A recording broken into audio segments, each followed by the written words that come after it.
Nobody knows why the Targaryens first came to the island of Dragonstone. Old Valyria was then at the height of its power and the center of the civilized world, which ended at the Narrow Sea. Westeros was a filthy backwater with 7 kings squabbling over borders and minor glories. So much for progress.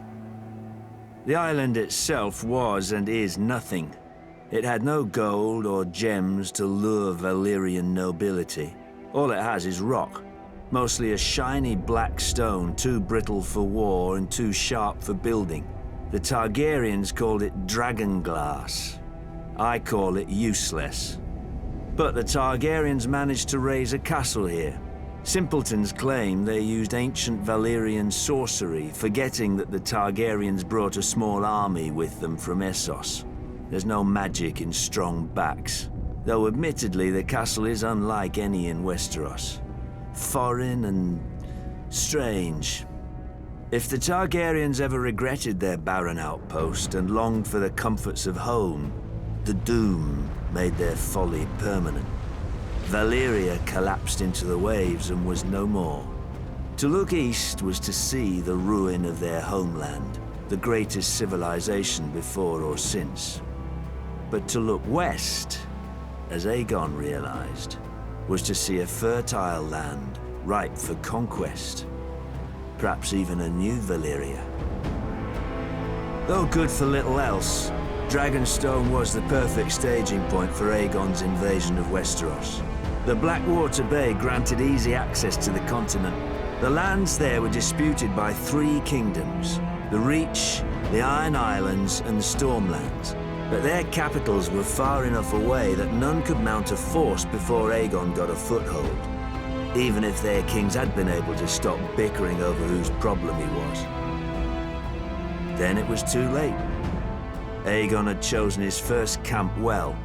With the bay to the east, the river to the south, and open fields to the north and west, his army would be impossible to take by surprise. A perfect site for an invasion, and one day, his capital city, King's Landing. The Doom had taught the Targaryens the prudence of refuge. After the conquest, Dragonstone became the seat of the crown prince and heir to the Iron Throne. It would serve them well, and me ill, 300 years later after my brother Robert Baratheon rebelled against the Iron Throne and the Lannisters slaughtered the Mad King Aerys and his royal family.